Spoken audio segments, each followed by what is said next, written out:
Okay, hi, my name is Kelly Santarosa. I'm a policy analyst with the AUMA, and welcome to our Joint Use Agreements for Schools webinar.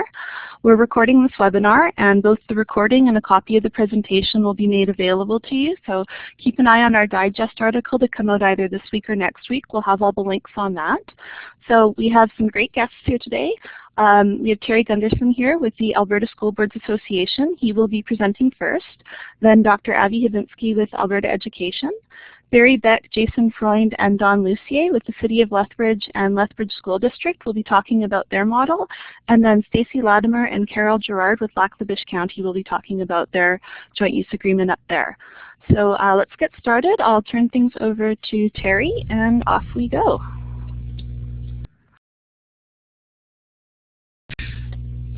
Good morning.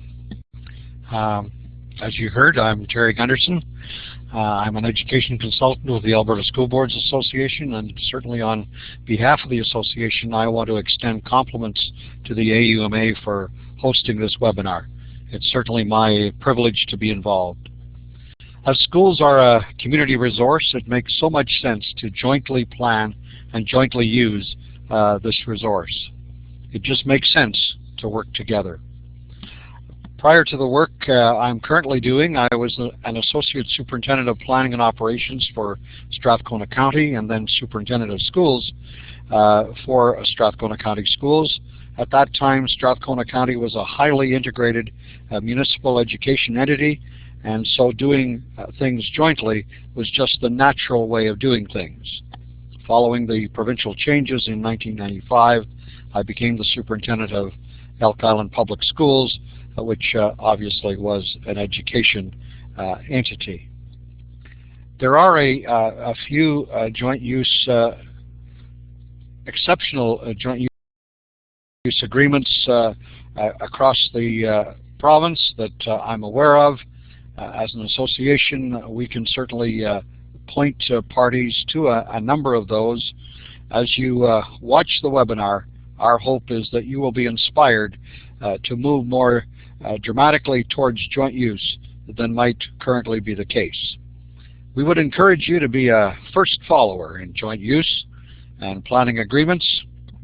What's a first follower? Well, have a look.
So obviously we're looking for first followers in terms of looking at exceptional joint use agreements across the province.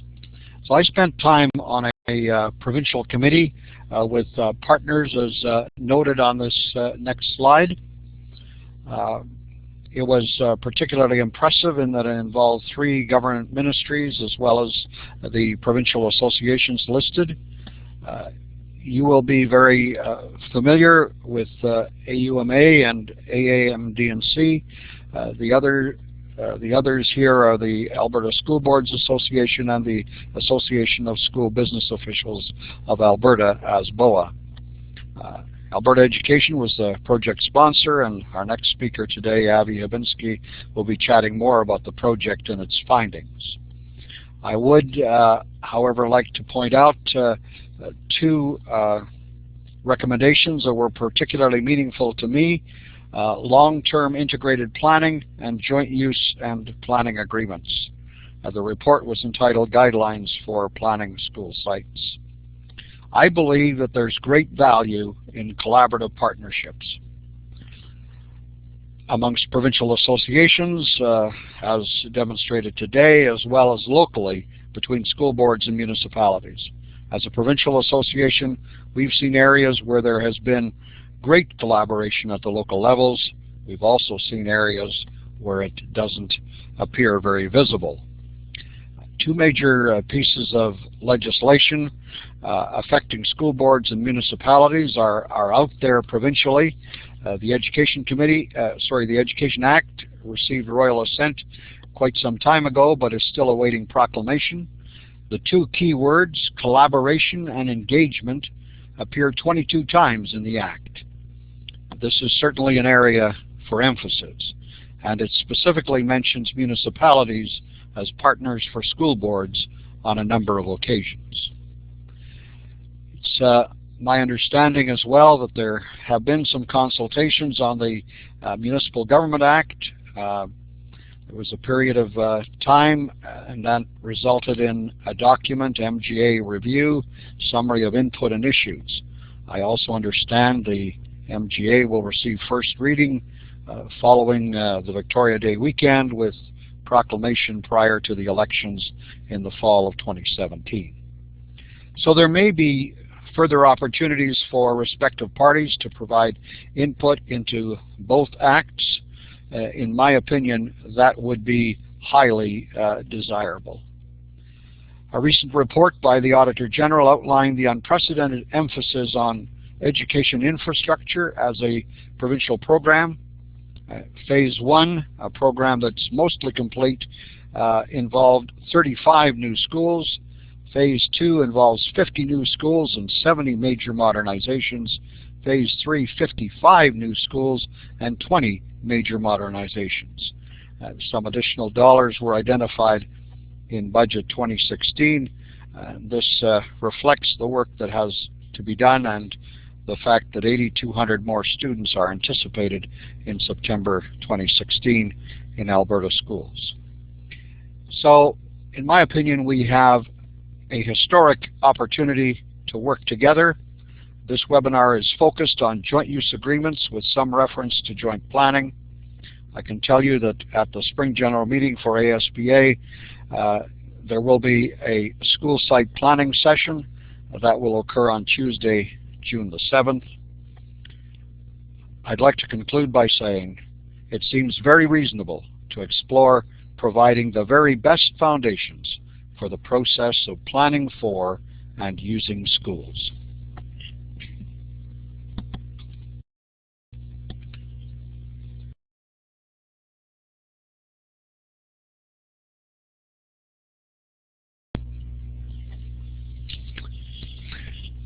Good morning. My name is Avi Habinski, and I'm Director of Capital Planning with Alberta Education. I've had extensive experience with joint use agreements in my previous position as an Executive Director with Edmonton Public Schools, and I'll try to provide you with some further insight on a study that we undertook and the report that the Minister of Education released on February 10th, 2016 titled Guidelines for Planning School Sites. It will focus on collaboration between municipal and school authorities, as well as some best practices engaging in development of these school sites.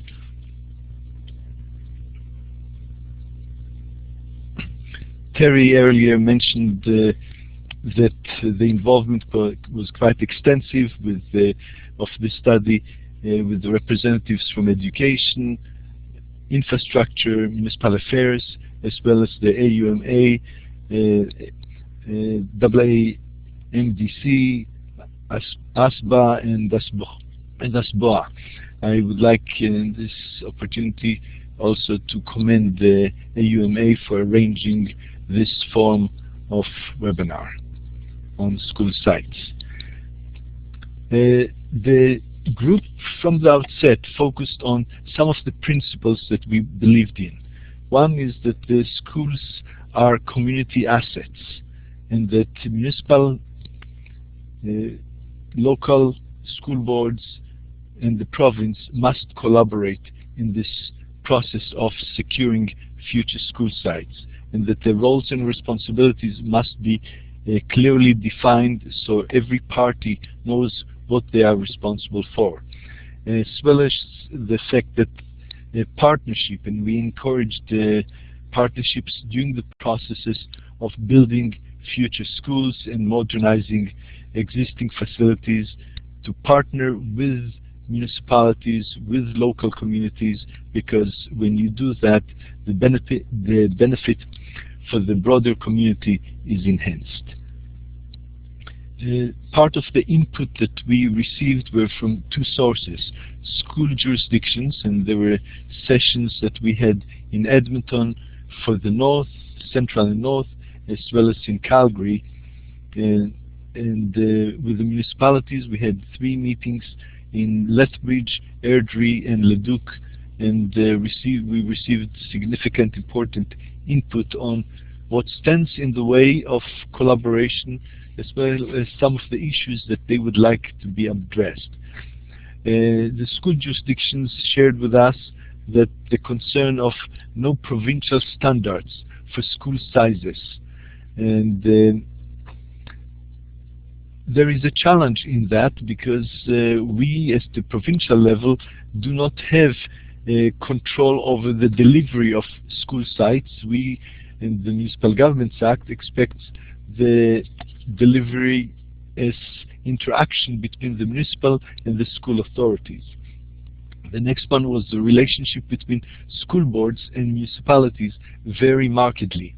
And what we found is the number of school jurisdictions, almost all of them, have responsibilities over areas that have a number of municipalities, and the interaction with the municipalities vary. In some cases, the relationships are good, there is a joint use agreement, good understanding of what are the respective responsibilities. In others, it is more reactive in nature, if at all, if there are some relationships. And when it is reactive, the school board shares the message: we just got a project approved and we would like a site that is serviced. And you can imagine at the municipal level, the reaction is, what? We need, it will take a few months or maybe even years to get to it, and our budget has not been planned based on these kind of expenses. And the third one, the input from the school districts, there are concerns about applications of off-site levies, because the grant that the province is providing for the construction of schools are limited to the site itself. It is the building, the parking lot, adjacent landscaping, but it is not creating or funding lights that are leading to the site, or adding a site or a lane, additional lane to accommodate traffic to the school. These are not part of the allocation, and school jurisdictions are concerned when municipalities suddenly come with it and it is not part of the funding that they are receiving.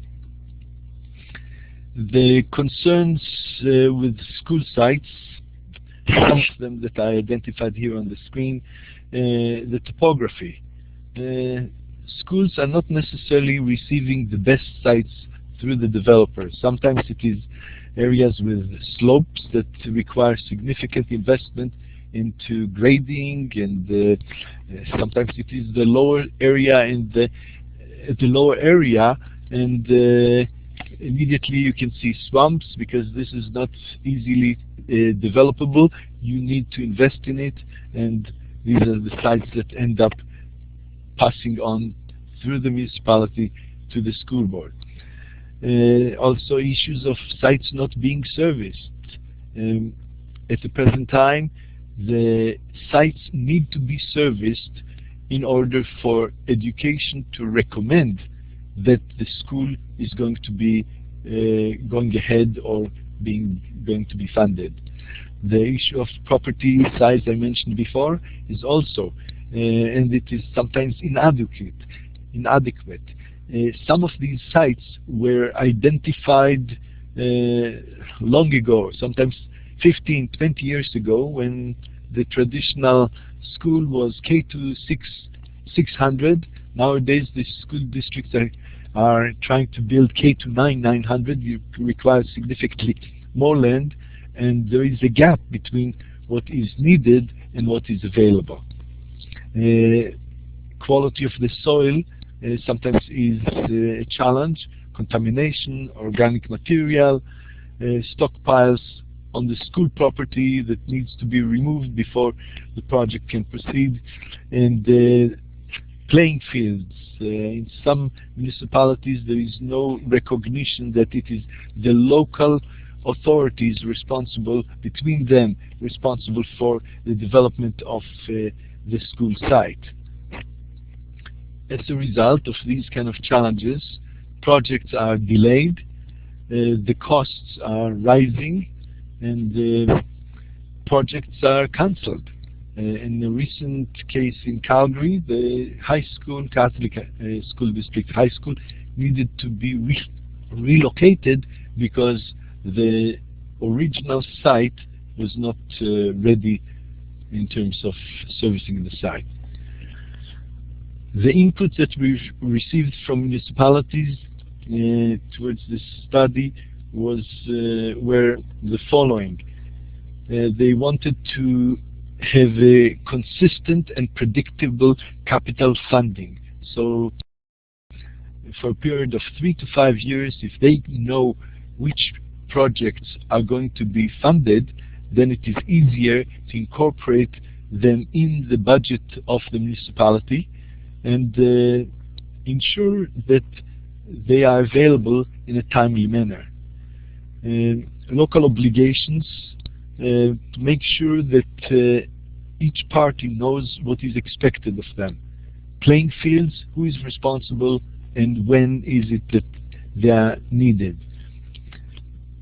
Existing sites are insufficient. I mentioned it earlier, when the school is larger than originally designed, and there was a feeling that if there is a commitment to a joint use agreement, it results in collaboration.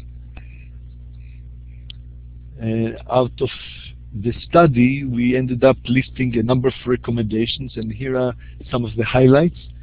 The need to have a longer-term integrated planning, so that when a municipality is engaged in planning, whether it is an area structure plan or other plans, they need to involve the school jurisdictions so that they can get an input into the implications of the different zoning on the number of students. And once you know the number of students at the elementary, junior high, senior high level, then you can start to plan for future facilities. There is a government commitment, or the recommendation is for a government commitment to predictable funding. And we saw in budget 2016, government identified, the Minister of Education identified 50 schools that are considered by education to be of high priority, and the future approvals will commence with consideration of these projects. The site readiness is an important one, and in some of the good examples that we see, municipalities are now involved in signing commitments that the sites will be serviced in a timely manner, so that if we end up approving the project, we don't have to wait for too long before it could be implemented. Provide guidelines to clarify roles and responsibilities and outline best practices. The comment about site readiness and the signature of a municipality guaranteeing, yes, we are going to work on that, is a step in the right direction, is identified as one of the best practices in the document. School jurisdictions and municipalities should review joint use planning agreements. We recommend that at least every 5 years they should be reviewed, and in cases where there are no agreements, I think that the municipalities and the school authorities should consider. There are many examples, and we can share the examples of good agreements that they could explore whether these would fit their needs. So in general, the joint use agreements could accommodate a variety of different issues. One of them is the issue of the land, how much is needed, when is it needed, the again involvement of the school board in these plans, and at the same time we believe also that when the school board is developing their 3-year capital plan, the municipality should be part and parcel of this process. So the joint planning, the responsibilities of site development and maintenance is another element.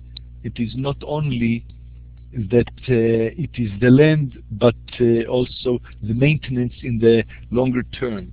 Some of the original joint use agreement, and I know that when you look at the mechanism of creating these relationships, there are different committees. So in the case of Edmonton Public, for example, or the City of Edmonton, there is a committee that deals with issues pertaining to land, and they have also issues pertaining to access of facilities, so that it is community access of the gym or other spaces in the school, as well as the school's access to facilities such as tennis courts, swimming pools that they are maintained by the municipalities. The collaborative mechanism, the different committees and who should be part of that, and finally the understanding regarding disposition of surplus school land. I know that in the big cities there is a concern because some of the lands are owned in fee simple by the school boards, and when they are declared surplus, sometimes the expectations are that they will get for it the market value. But so it is issues pertaining to this versus reserved land that jurisdictions get them for free, and the expectations are that they'll return them to the municipality for other uses for free. I know that I can elaborate on many of these points, and I'll be pleased to respond later on to questions.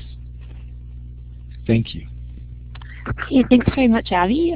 We will turn it over now to Barry, Jason, and Don with the City of Lethbridge and Lethbridge School District. Hi, everyone. My name is Don Lucy, and I am the Associate Superintendent of Community Affairs with Lethbridge School District number 51. I've been in the position for 21 years. Prior to that, I was Vice President of Finance and Administration with Athabasca University. I have a fairly good knowledge of the province, as I have been Vice Chair of the Northern Alberta Development Council and 6 years as Chair of the Alberta Capital Finance Authority. So With my colleagues here who will introduce themselves as we go through our presentation, we want to talk to you about our joint use agreement that the city has with us as school districts. So we are going to proceed right now. So our agreement is a granddaddy or a grandmother, however you want to look at it. It's been around since 1959. First of its kind in Alberta, actually. And at the time, it was a matter of how do we maximize the utilization of tax-funded facilities, and that's both schools and municipal recreation facilities. And so that was the whole objective at that point in time. Schools certainly benefit from access to city-run facilities as at little or no cost to themselves, and those are the skating rinks, the swimming pools, the theaters that everyone is aware of. When it comes to community groups, they're provided during non-school hours with free or affordable access to many school facilities. Those are the gymnasiums, the lecture halls, and the meeting rooms within our schools. The City of Lethbridge maintains separate joint use agreements with the Francophone School District as well. So the community use of school facilities, the whole rationale was by making school facilities available during after-school hours. That way citizens of Lethbridge receive increased access to the recreational opportunities. Policies and procedures. The City of Lethbridge Recreation, Parks and Cultural Development coordinates all the bookings during the school year, and that includes booking requests from the community and allocation of space and time. They also do work with our schools to see what is available and confirm those bookings with the schools and also with the community groups. And they provide the billing and the collection services for all rentals. They do the statistics and they produce annual booking reports so that the school districts know what is really taking place. So as far as the availability of facilities are concerned, both school districts make their gyms, as I said, and meeting rooms available. Weekends, holidays, 8 a.m. to 9:30 p.m. After school, 5 to 9:30 p.m. at elementary schools, and 6:30 to 9:30 in our secondary schools. Needless to say, school activities have priority over community use, but schools are very reasonable in that regard, and so everything is worked out in a reasonable fashion. As far as equipment is concerned, the schools provide the sports nets, and individual groups are responsible to provide their own activity equipment. Supervision, this is really important. At the time of booking, community groups are required to provide the name of one person who is responsible for supervising the participants before, during, and after the booking. And when it comes to cancellations, we require 48 hours in advance of the scheduled time, and that helps in the sense of caretaking, etc., within our schools. Security, we open the doors 15 minutes prior to the activity, and we ask the groups to vacate within 15 minutes after their booking time. Caretaking, school boards arrange for caretaking, and caretaking is present during all scheduled community activities. And school boards attempt to have caretaking duties coincide with scheduled bookings. We do that as much as possible. In fact, our caretakers will work till about 10 o'clock at night so that we can cover those evening bookings. And use outside regular caretaking hours require caretaking. We then have to look at approving those, and it's covered through the monies collected from the bookings that the groups make. So we do have a few restrictions. These are activities that are not permitted by community groups, and some of them you're likely fairly familiar with. We don't have public dances or weddings, private social events including birthday parties, games of chance, indoor soccer, floor hockey, any alcohol-related events, and naturally no smoking. In addition, facilities may not be used for commercial purposes by businesses or private institutions. The nice part of this is that the insurance, as far as insurance is concerned, the City of Lethbridge provides a blanket coverage for all user groups that book through the administration office. And with that, we've got cost sharing. So at the end of each session, revenues are first used to replace any worn-out equipment as agreed upon by the Joint Use Committee, with remaining revenues returned to the respective school districts. Now in the past this was a 50-50 split, but as you're well aware, school districts are very poor, and so we've changed that to it all going back to the school district. I'll leave it to Jason. We're going to do a little of a handoff here. My name is Jason Freund. I'm the Recreation Services Manager for the City of Lethbridge. And I'm just going to talk a little bit from the city's perspective on how the school access to the City of Lethbridge facilities works. Obviously, we let them in for educational purposes, but we have a lot of field trips and whatnot that fall outside those auspices, and they still fall under this policy. So it is not purely, we don't ask what the activities are when they're coming in. But nonetheless, in terms of availability, the schools have access free of charge to any of our city facilities from the hours of 8 a.m. till 3:30 p.m. There are activities that happen before and after those times, but there are charges that apply to them. So this is the free portion of that.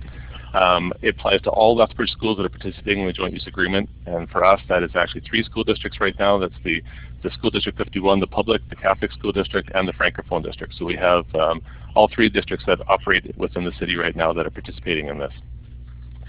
During the school day, the priority of use is actually given to the school activities. So even if we would have regular bookings, we do give the priority to the school districts to keep this a joint moving forward and being a positive experience for everybody. Supervision, we do require, of course, that the schools provide the supervision of the kids that come to the activities. We do not provide that within the facilities necessarily, so they do have to have the adequate supervision depending upon the ages and the numbers of the kids that are coming through. All booking procedures are done directly through our administration offices at City Hall. So each school, it can be any teacher representative, the principals, or whoever the class representative is can call and book with our administration individual, and we will set up the situation or whatever facilities that may be. We've talked about a lot of facilities in here, just so you know what type of facilities we're talking about. We have ice arenas, tennis courts, ball diamonds, soccer fields, picnic shelters, the theaters in town. We have public operated theaters, City Hall bookings, our Galt Museum, our Nature Center, swimming pools, and any other facility basically that they can list in there. So it is a full complement of facilities that's in there. Any one of these facilities, there is no rental fee for the schools during the daytime hours, with one major exception, and that's usually at the aquatic centers where there's additional supervision required for the number of kids. Those fees must be picked up by the schools that are coming through. But if you're bringing a group in, we can deal with it on a regular basis with the staffing. There's no charges. We also have a grounds and open space management portion of the agreement. This is split into 2. I'm just going to talk about something that's not on the screen quickly, which is the bookings for those fields. The schools have use of the fields on the outside of the buildings until 6:30 p.m. and then the city books them to the organizations, the soccer, the footballs, after 6:30 p.m. We do talk to one another, so if it goes before or after that time, there is a partnership, but those fields are booked under the joint use agreement as well. In most cases, and all cases actually, the city maintains all the fields and all the playgrounds and all the schools, so there is a cost-sharing mechanism that's in place for that. It is a very complicated formula based on the hectares of the school and how much water is used and everything part of that process. So it didn't attempt to put that in here, but it is agreed upon on a yearly basis on the Joint Use Committee as to what those costs will be.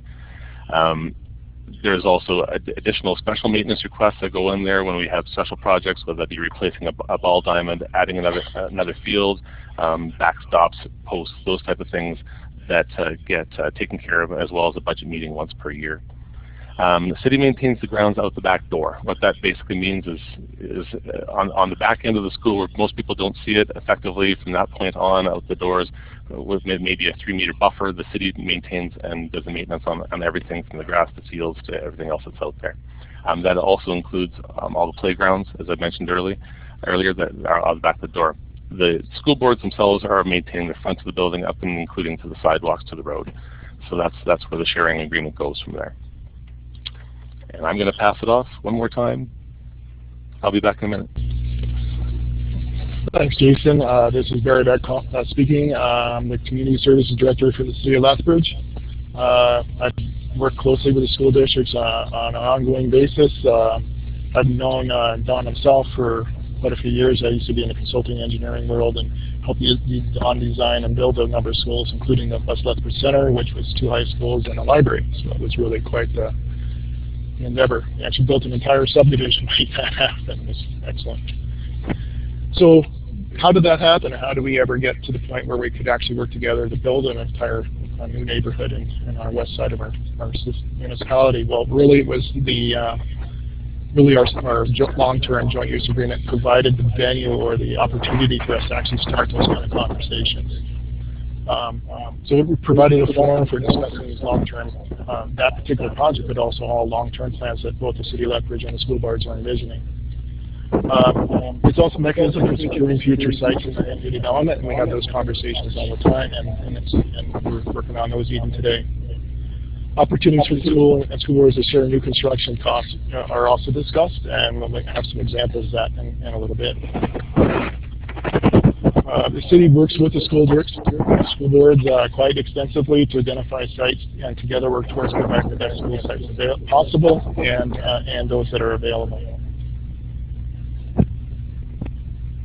The school boards and the city jointly develop mutually agreed upon schools or grounds, and each board participates in the development of their own facility. So what it starts saying is that while we have a joint use agreement, we actually have a joint use agreement that's separate with both the separate school district, the public district, and the francophones. So we'll work with them separately on those separate issues. So how do we get some new projects going? Well, sometimes a community, school or community group wishes to propose a new project under their use agreement, and they should do so by notifying in writing. So we have a process to actually have those things enter the process. The Secretary Treasurer of the school district is involved, and all the letters are submitted before the end of the year and a brief description of the project. The Joint Use Committee will then determine whether or not the proposed project actually meets the following criteria. And you can read there on your screen there, but the project provides resources presently not available within the neighborhood, and we don't want to be duplicating, and if we always have scarce dollars, we want to make sure we get the best bang for our buck. Projects will provide modification of existing resources, which will make it more functional, and those are of course very attractive. Development concept has a minimum lifespan of 5 years from kind of completion with a minimum maintenance and operating costs incorporated into the design, and we actually have to consider the operating costs as we all go forward because, as Don says, schools often have limited funding, so we got to make sure that whatever we're building has minimum impact to everybody's operating costs. And this is, I think, really important, is that any of the proposed school or community groups are willing to contribute financially towards the development costs. And we always like to have everybody have some skin in the game. It just makes everybody have real purpose. All right, Jason here. I'm going to rejoin you here. So how do we accomplish this? What's the structure that makes that happen? We have a couple different pieces to move this forward, and they have different responsibilities in different areas of the agreement. So we have a joint use committee that oversees the entire agreement and makes the decisions. Again, the points on the list here, I'll just briefly touch on them. They're responsible for financial, operational policies, developing regulations, advising and communicating to everybody involved, submitting an annual budget, coordinating the work of the technical committee, which is a separate committee that's associated with this, and I'll go over that in a second. Implementing the terms of the joint use agreement and other duties assigned. So as we all know, things come up, and we deal with it at the joint use committee level. How is that committee formed?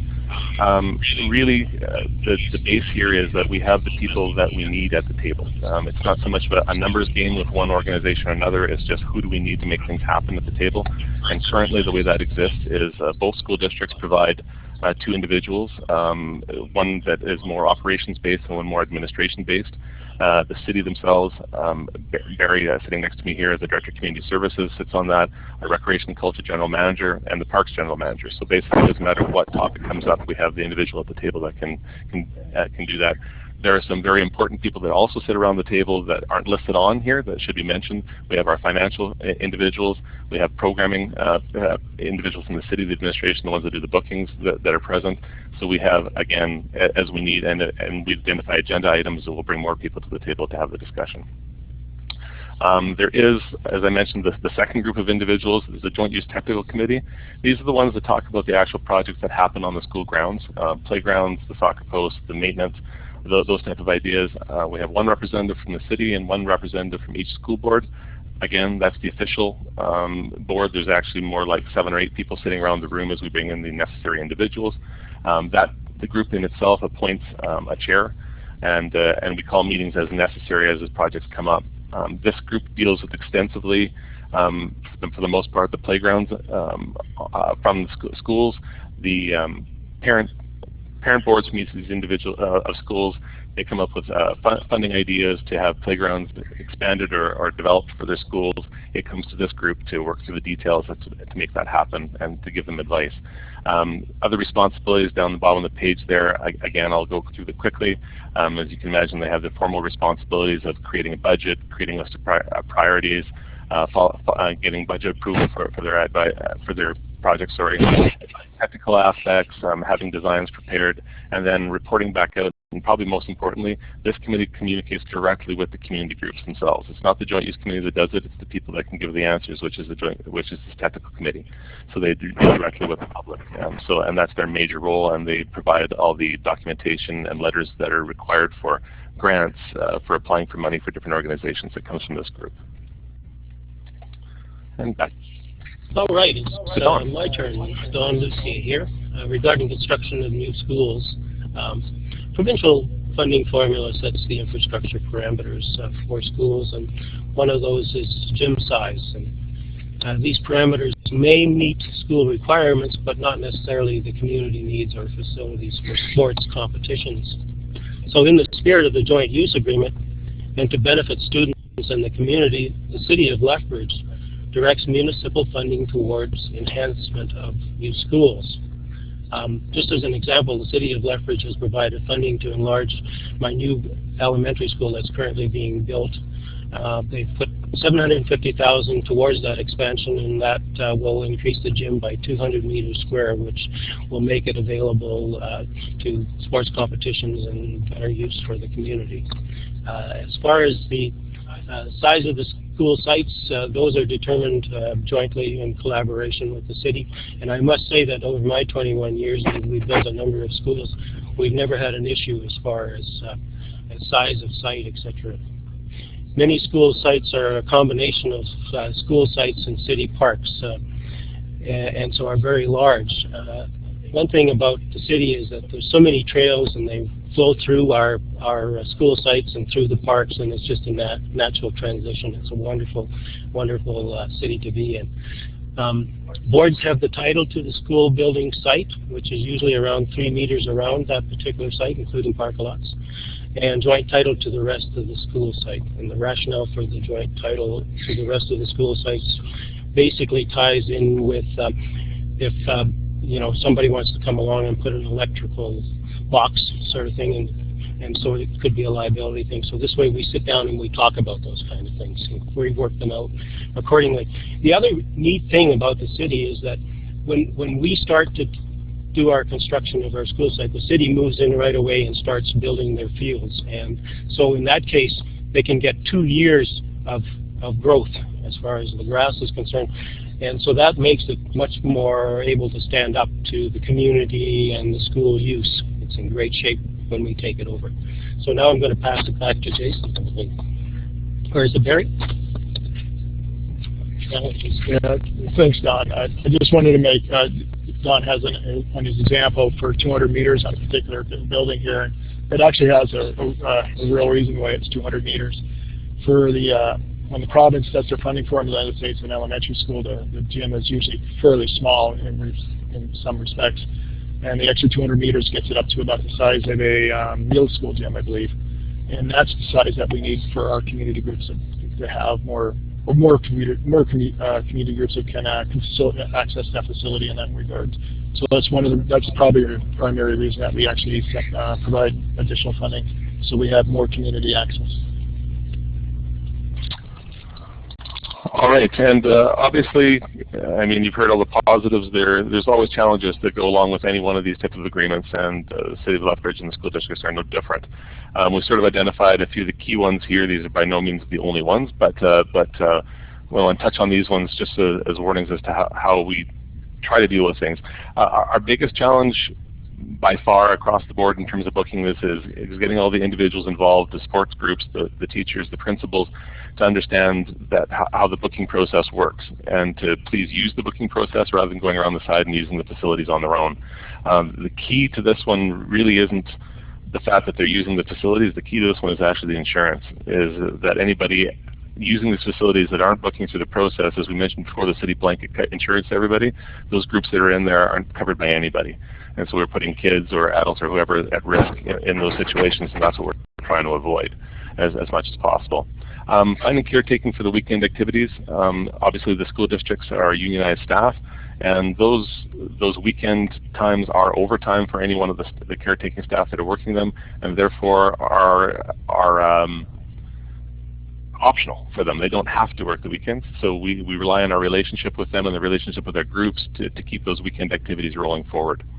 There is definitely additional operating costs to school districts by having all of these groups in their schools in the weekends and the evenings, including the couple examples they have there with gymnasium floors need to be refinished twice as often, and just having the lights on in some of these big gymnasiums are some large costs. So despite the fact that the school districts, and this is one of the reasons why we changed our funding formula to put the money back to the school districts instead of splitting it 50-50, is they're taking on the additional costs.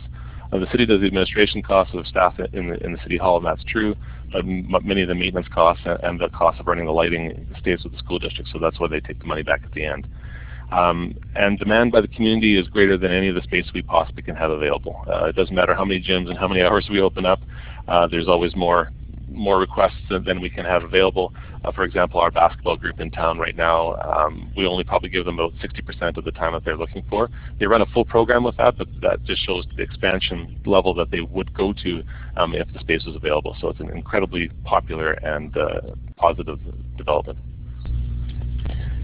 So Don was so kind to allow me to speak to this last slide here. Well, actually I had to wrestle with him, but this to me is probably our most important slide, because Jason just commented around some of the challenges that we face, and how we approach those challenges are because we have this common vision, and we actually have an operational process in place to allow us to work through any challenges. Basically, everybody on the team and over at the school boards and school districts all have the same vision. And so when we do have a challenge, we say, well, everybody's around the room and they're saying, how can we get this accomplished, not how we cannot. And I think that's the only way to move forward in a collaborative way. All right, thanks so much, guys.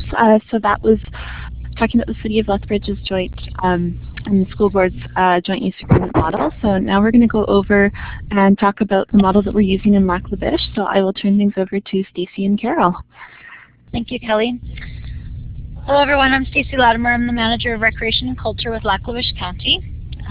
So this presentation, we were asked to kind of base it more on the counties and municipalities' perspective. However, because we do work closely with our representatives from Northern Lights School Division, we did consult them and we did get some feedback on their take and some of the things that they saw with the presentation as well, and we've included it into this. So we're going to kind of walk you through a history of how we led up to the joint use, as well as the successes and challenges that we've had, and then kind of some of the learning moments, because ours is only a few years in the making, so we don't have 40 years under our belts yet. All right.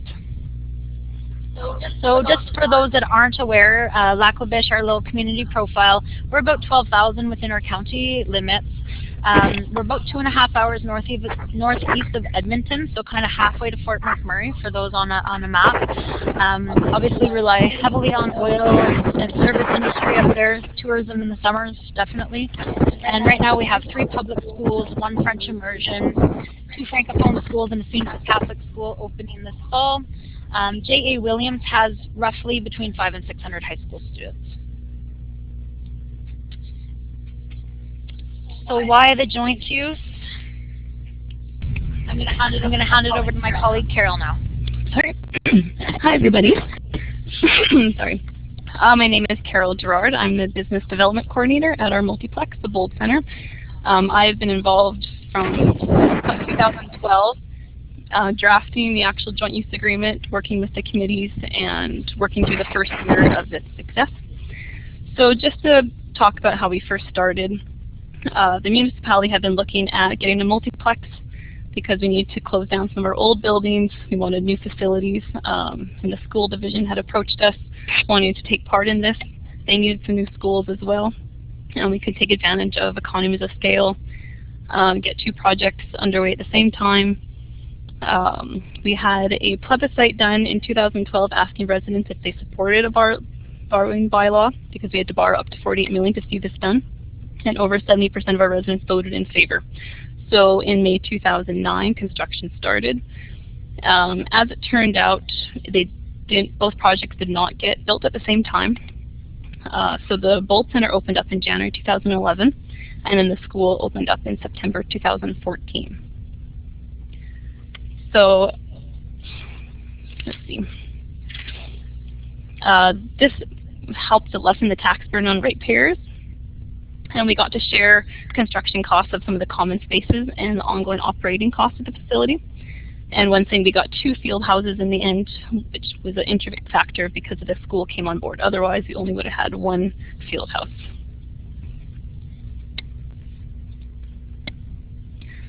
So as I said, the Bold Center opened up in January 2011. After that, a joint developed area committee was formed.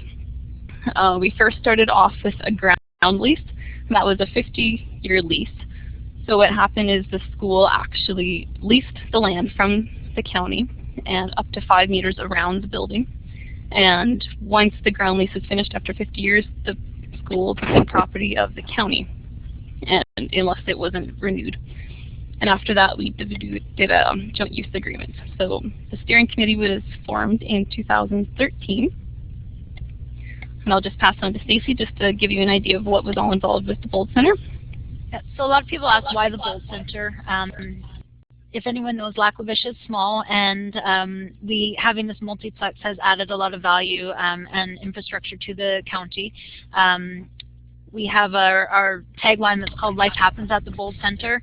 It's approximately 250,000 square feet. It's a one-stop shop for a lot of parents, a lot of sports, a lot of community groups and schools to be utilizing. We provide diverse quality recreation, cultural, social opportunities, and promote healthy and active living while enhancing lifelong learning. The Stuart McPherson Public Library is also kind of tucked in nicely between the school as well as the Bold Center. We're one of the only multiplexes that has a dedicated boxing area.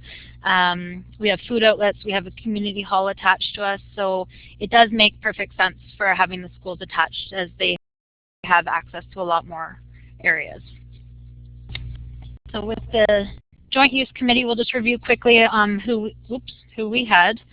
It started off small. It's changed several times, changed players, changed the scope. But basically, we have Northern Lights School Division reps. We have the Secretary-Treasurer on the board there. We have the Director of Facilities. And then we have the principal with J.A. Williams High School, because they are the ones attached directly to us. On the county side, we started off with our General Manager of Planning and Community Services. Again, that title has changed and the people have changed. Executive Assistants to the GM, which is now our Business Development Coordinator position. Myself as the Recreation Manager, and as well we added our Facilities Manager once they came into play. That's our steering committee. Like you guys, we've also developed our subcommittees to deal with specifics on the facility side, on the programming and scheduling side of things. And then we also have what we call kind of the conduct one, with all the things that don't fall into any of those other categories, where we can deal with things at both levels. So this is Carol again, just to talk about how we went about developing the joint use agreement. We started off just with a brainstorming session. We were all very familiar with each other and had been worked on the other committees together. So we just went around round table. Everybody said what needed to be addressed in the joint use agreement. So how to share the space, how to figure out the cost, school parking, lockdown procedures, all these different things we wrote down.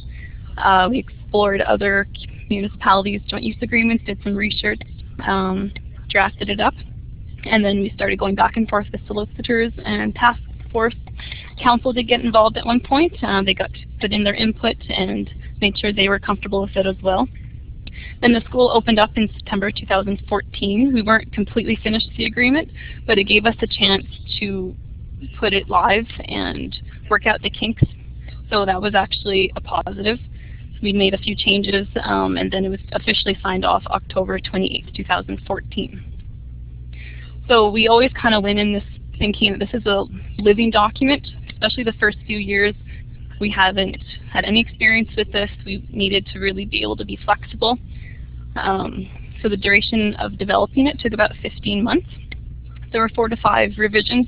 We did look at doing it sort of like City of Lethbridge did, where they took care of all the bookings for all the schools, but it's after some discussion, it was just too much at once to take on.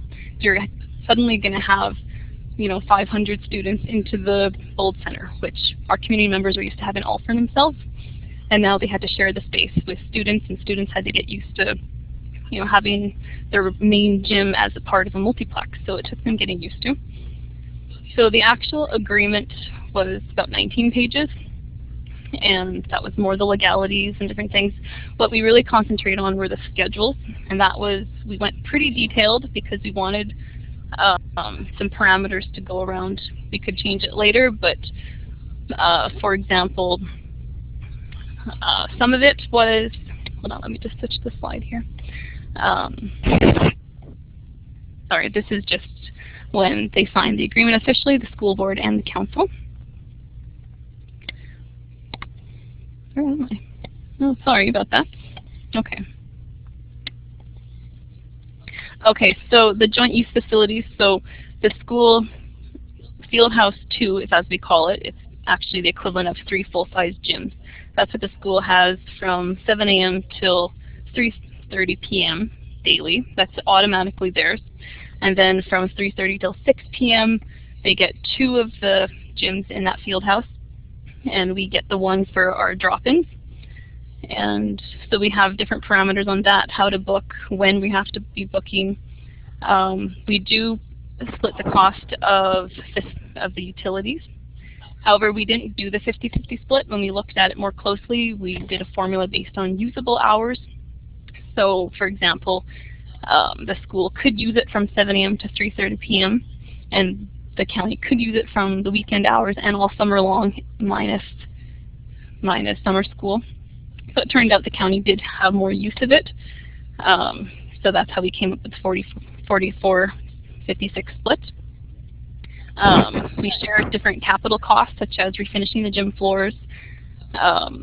We got a new score clock. So we split the cost of that because that was right in the field house. So those are just some examples of the schedules, which we can share with you: booking procedures, healthy food choices, parking policies, etc. Okay, as I said, this is just the official signing of the agreement. And Stacy can talk about some of the successes.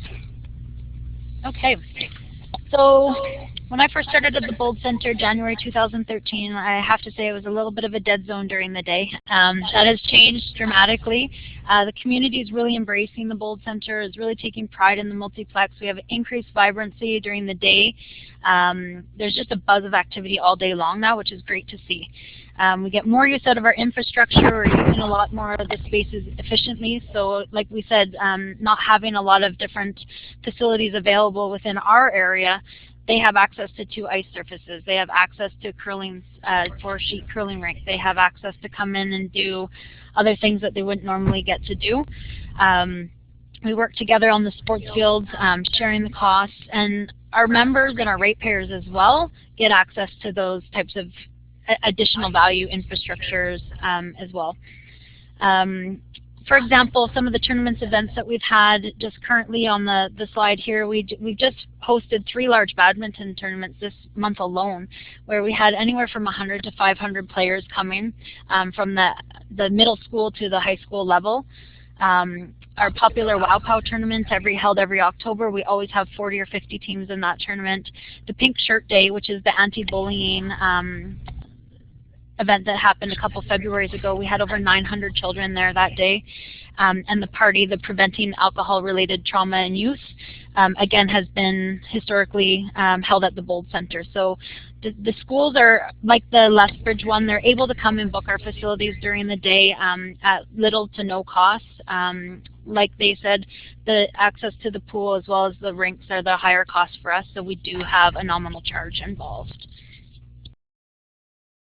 Some of the other successes that we have, obviously the cost sharing, the money, and the new features. We have, working together, been able to bring in all new bleachers. Like Carol said, the new score clock. We've added padding to all of our the facility poles and volleyball net standards. So that's been a great thing. Obviously, with some of the incidents we've dealt with, we've also increased our safety measures.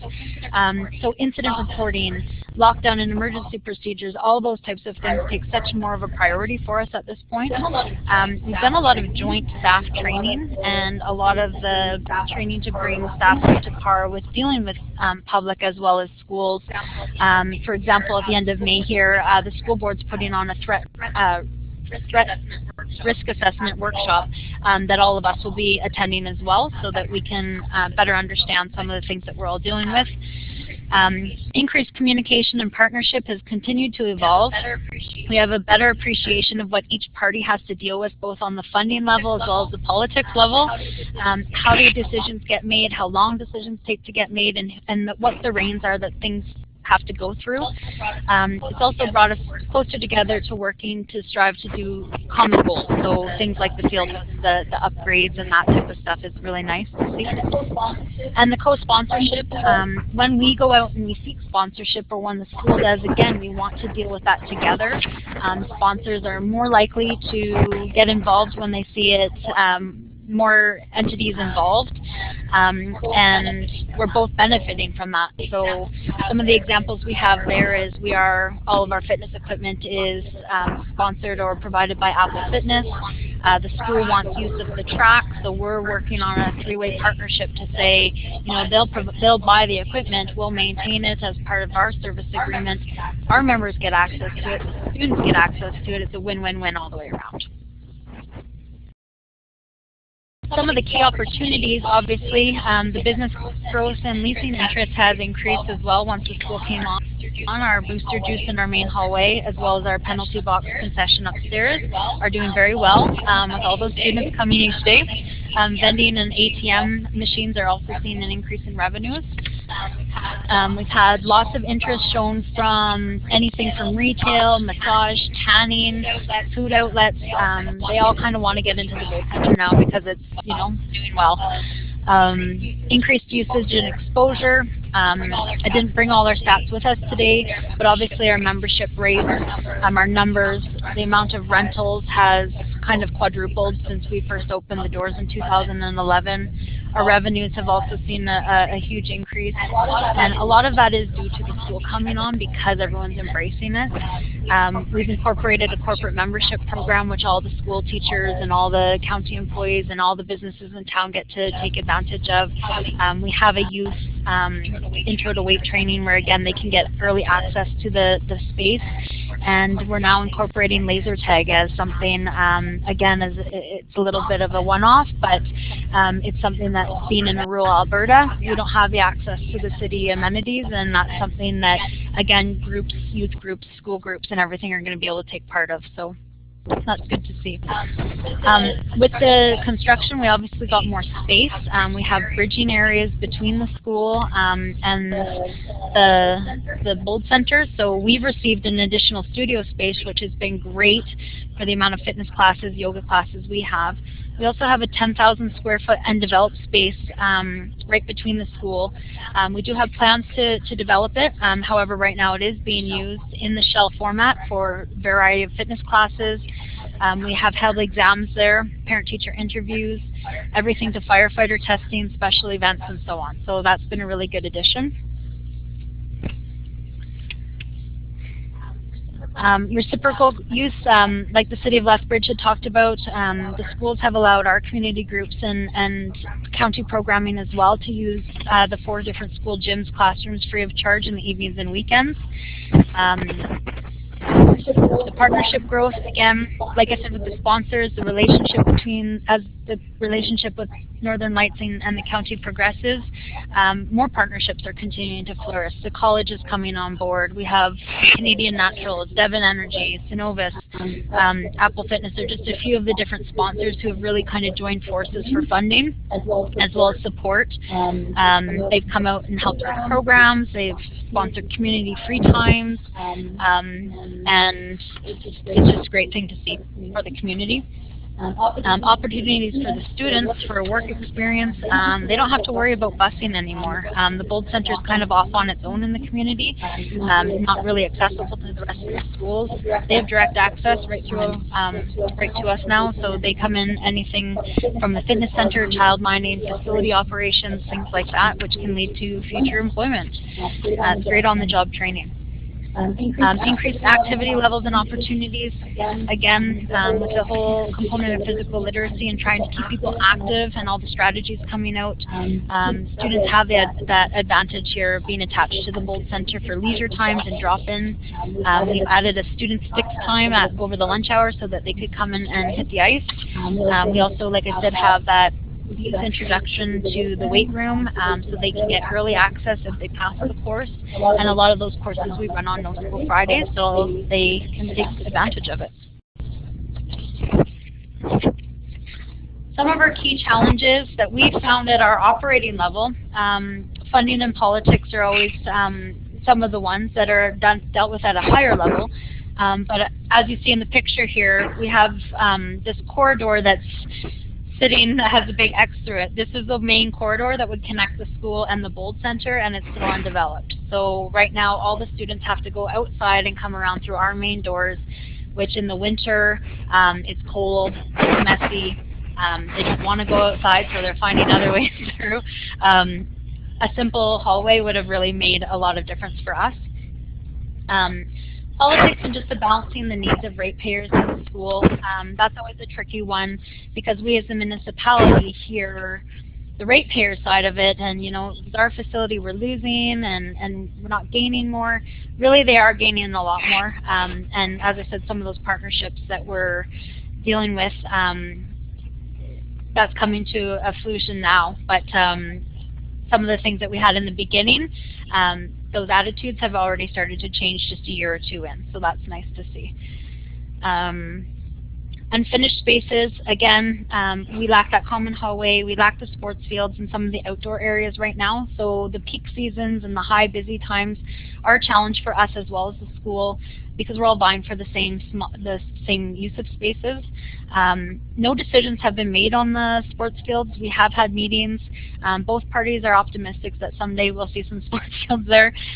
Right now, a lot of the times they have to bus back over to the old site. So that's a bit of a struggle on the school side for sure. And then, as I said, the conflicts during the peak times. There are times where the schools has it booked to 6 or 7 at night for basketball tournaments where they're using the whole full court, which means our programming takes a bit of a back seat. But having that reciprocal use and moving some groups around, it's just been different for us, but we're working our way through it. Some of the other key challenges and that are turning into successes is we have unified policies and standards. So because we were all working independently before in our own little silos, we're now seeing things from a bigger picture, and that we have to really communicate and have those things unified so we're all working together. The 5% record rule, as always, you know, there's always that 5% that seem to like to do things their own way. We've had skateboarding, smoking, fighting, arrests, things like that that you don't really expect that to happen, but you have to deal with it. So again, really ironclad plans and a lot of meetings to address the things as they come up have helped us. Obviously, with more people, there's more wear and tear. We've had increased incidents, like in our parking lot, for example. We've had, you know, more vehicle damages, more break-ins. We've dealt with that in the sense we need more security. We need to upgrade our security systems, and that will help as well. And then the school has less privacy. Again, being in a multiplex, we've incorporated some privacy screens and some other things to kind of deal with that. But it's something that if you were in your own individual school, you wouldn't. It's not an open concept facility. You wouldn't have to deal with those things.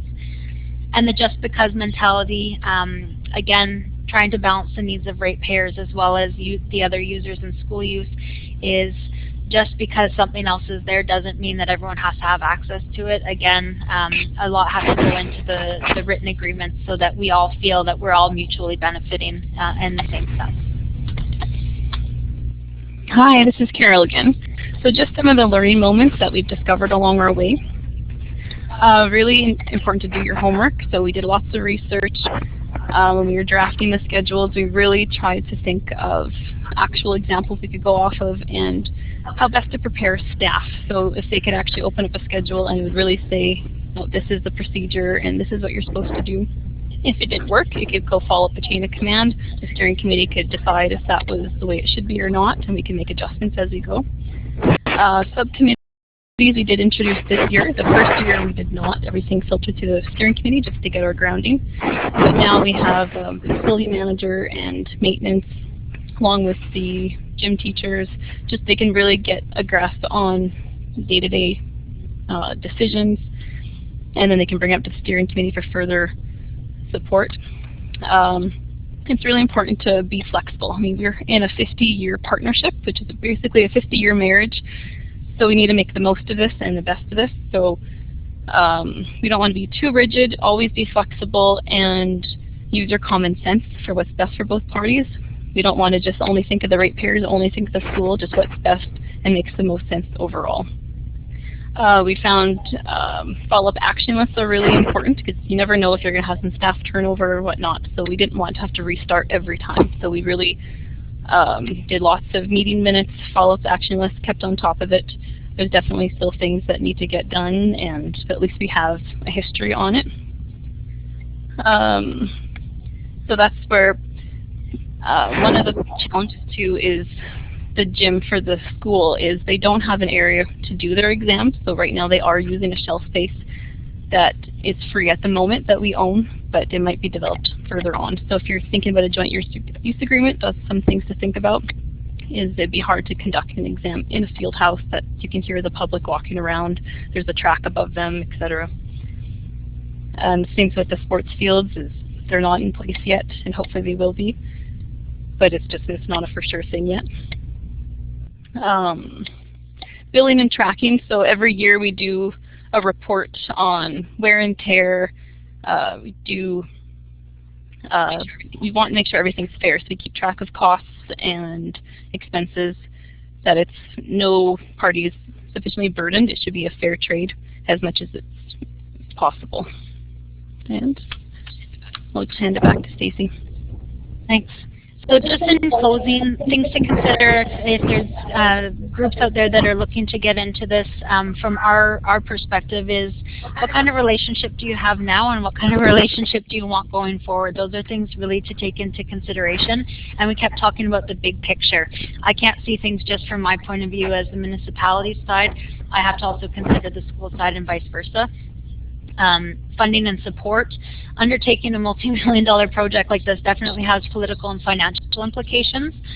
So again, knowing what you're prepared to do going in and what you have funding-wise and what your limitations are, your restrictions are definitely beneficial before you get too far along in the process.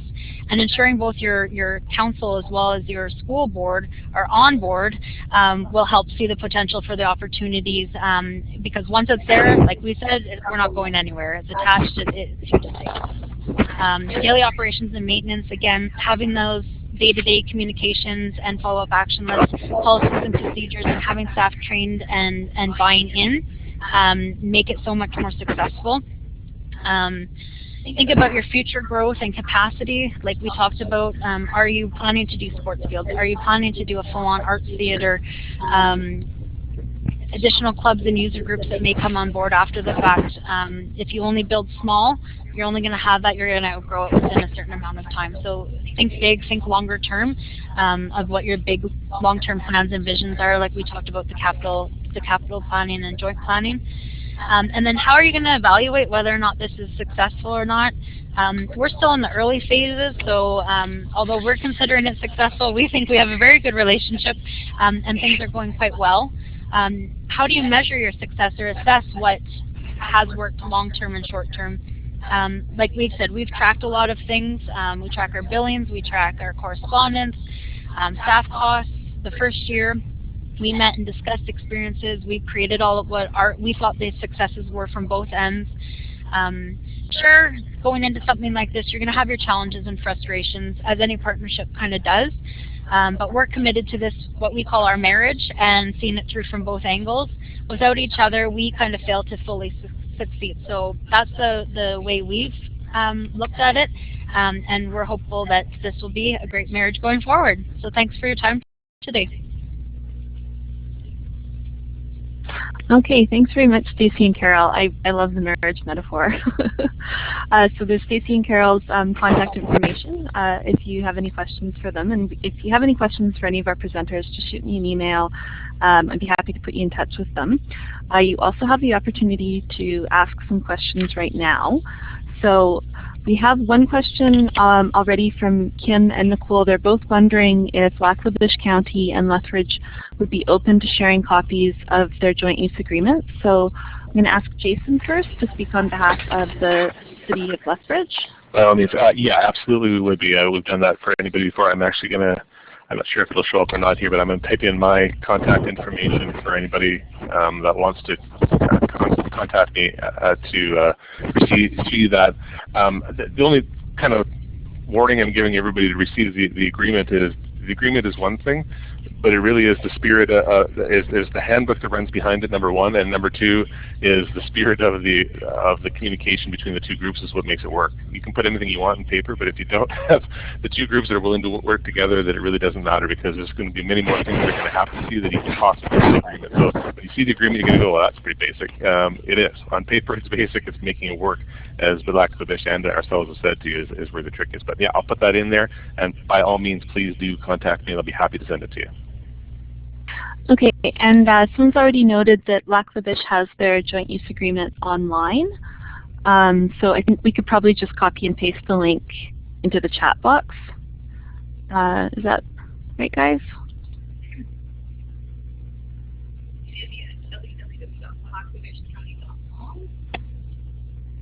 Okay, so they'll work on getting that link into the chat box for anyone that wants to see the joint use agreement for Lac-La-Biche. Does anyone else have questions? We still have 10 minutes. I might be able to convince presenters to stay longer if you guys have super interesting questions.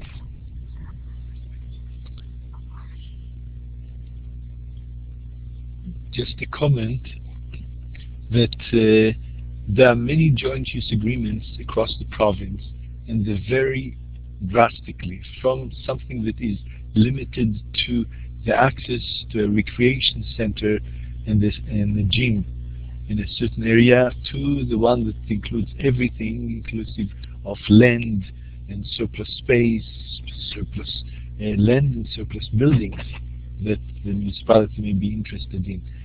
I think it is vital to have a written agreement, because tomorrow you may have other people that didn't know what was really agreed upon, and you want to make sure that it is clear who is responsible for what, and even annual reports that some of the school jurisdictions and the municipalities produce that shows enhancement, improvement in access by the community to the school facilities and vice versa. Even information about a pie chart that shows these are the number of sites that you have in the community, how many are utilized, how many are surplus, variety of different pieces of information that gets the community knowledgeable about what's going on between the municipal and school authority. Oh, I didn't say that?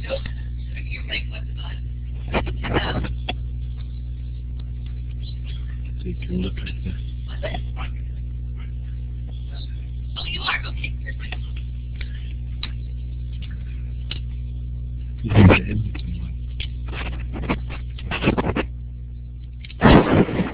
Okay, so we have another question from Kim.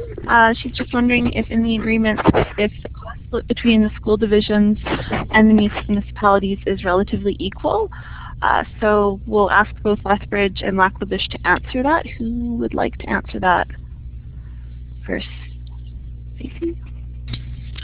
Sure. So as Carol said throughout the presentation, we kind of started with the 50-50 model, but when we really started to look at the amount of available hours, we felt like the county and the community actually has more use of it. So that's why it's really important over your first few years to really track everything.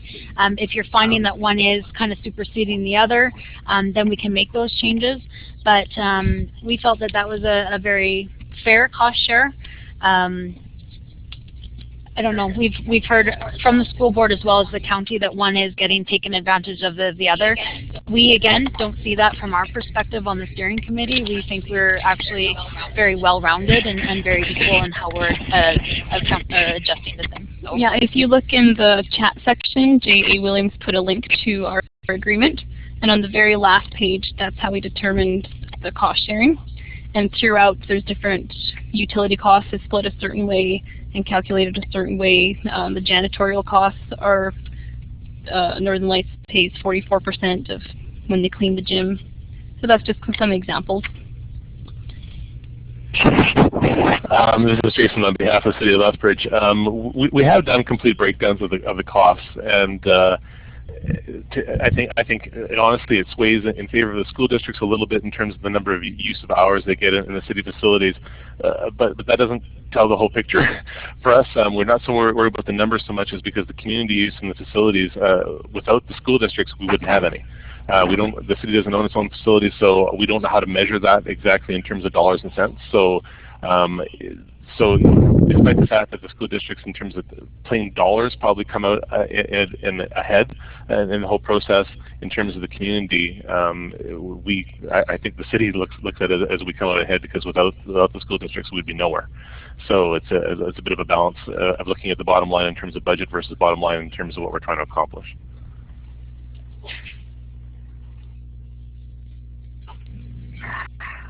Does anyone else have any questions?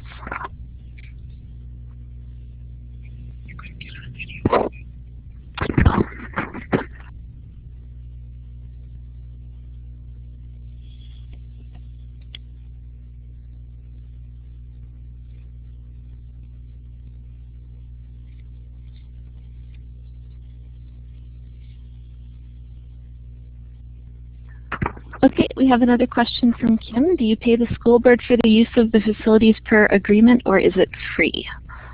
So, Stacey, did you want to answer on behalf of? Sure, Stacey from Lethbridge. No, right now we don't pay for use of the facilities unless it was something like someone that was making, personally benefiting, so like a contract instructor or something like that. Any of our volleyball leagues or anything like that have access. Currently, we haven't really had to tap into it just yet, but it is coming. We're getting more and more requests, more and more users, and we are taking our facility allocation to council probably next month. So that will change a few things. And this is Jason again from the City of Lethbridge. Yes and no. We do not pay for the use of the actual facilities for the gymnasiums or for the lighting, for that type of thing. We do cover the costs of the staffing. So there is a fee to the user groups that go in there, but it is just to cover basically the overtime hours and any costs of the staff having to be in the building. So yes and no. Okay, great. Just wait a couple more minutes to see if other questions come up.